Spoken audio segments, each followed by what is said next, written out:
اعوذ باللہ من الشیطان الرجیم، بسم اللہ الرحمن الرحیم۔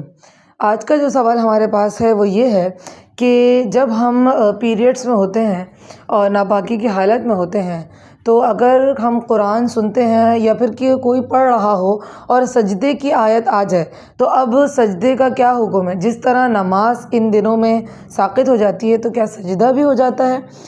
تو اس کا جواب یہ ہے شریعت مطہرہ کی روشنی میں کہ نہیں، نماز آپ کی ساقط ہوتی ہے وہ ایک شرعی مسئلہ ہے، لیکن سجدہ تلاوت ساقط نہیں ہوتا بلکہ سجدہ کرنا واجب ہے۔